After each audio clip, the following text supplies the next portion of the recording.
একটি ছোট গ্রাম, নাম তার ধলাপুর। সেখানকার মানুষগুলো খুব সাধারণ। এক গ্রামে এক কোণে থাকতেন রমিজ মিয়া। ছোট একটা পরিবারে রমিজ মিয়া ও তার স্ত্রী এবং তার একটা ছোট বাচ্চা ছিল। রমিজ মিয়া ছিল খুব অসহায়, ছিল না কোনো জমি। এমন করে আর কতদিন কিছু একটা কাজ করো না, না করলে তো আমাদের না খেয়ে থাকতে হবে। আমার হাতে কোনো কাজ নাই, নাই কোনো জমি। একটা জমি থাকলে চাষবাস করতাম। দেখি পাশের গ্রামে এক বড় মনের মানুষ আছে, তার কাছে গিয়ে একটা জমি পাই কিনা দেখি। পরের দিন সকালে রমিজ মিয়া বড় মনের মানুষ এর বাড়ির দিকে রওনা দিল। হঠাৎ রাস্তায় দূর থেকে দেখা পেয়ে রমিজ মিয়া অনেক খুশি। কি খবর রমিজ মিয়া, কেমন আছো? এই তো আছি কোনো রকম। শুনলাম তুমি নাকি কোনো কাজ করতেছ না। সংসার চালাবে কেমন করে? এমন কোনো কাজ না করলে তো না খেয়ে থাকতে হবে। কোনো একটা কিছু করার চেষ্টা তো করো। আমি যাচ্ছি আপনার বাড়ির দিকে। আপনার কাছে আমার একটা চাওয়া আছে। আমার বাড়ির পাশে আপনার একটা জমি আছে, সেইটা আমাকে দেন। আমি একটু চাষবাস করে খাই। বাড়িতে একটা বউ আর ছোট বাচ্চা আছে।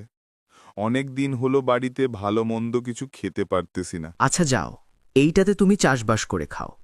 আজকে থেকে তুমি ওই জমিতে চাষ করিও। এই বলে রমিজ মিয়া বাড়ির দিকে খুশি মনে রওনা দিল। বাড়িতে এসে স্ত্রীকে বলল, বড় মনের মানুষ আজকে আমাকে আমাদের বাড়ির পাশের জমিটা আমাকেই চাষবাস করার জন্য অনুমতি দিয়েছে। যাক বাবা, অনেক দিন পর তুমি একটা ভালো কাজ পেলে। এইবার আমাদের আর কষ্টের দিন পার করতে হবে না।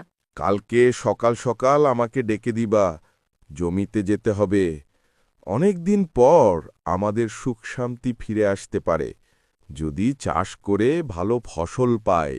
রমিজ মিয়া পরের দিন সকাল সকাল কোদাল নিয়ে জমির দিকে রওনা দেয়। গিয়ে সে তার জমিতে চাষবাস করতে শুরু করে দেয়। এইভাবে দিনকাল যাচ্ছে রমিজ মিয়ার। এইভাবে জমিতে কাজ করতে করতে তিনি 1 বছর জমিতে কাজ করে ভালো ফসল পান তিনি। অসহায় রমিজ মিয়ার এখন বাড়ি হয়েছে। আগের কষ্ট এখন আর নাই। সে এখন অনেক খুশি।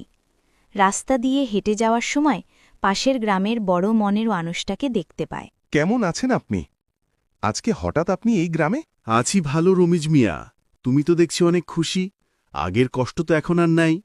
শুনলাম তুমি নাকি ছোট একটা বাড়ি করছো।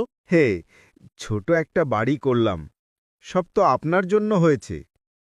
আপনি ওই দিন জমিটা না দিলে না খেয়ে দিন পার করতে হতো। আপনার জন্য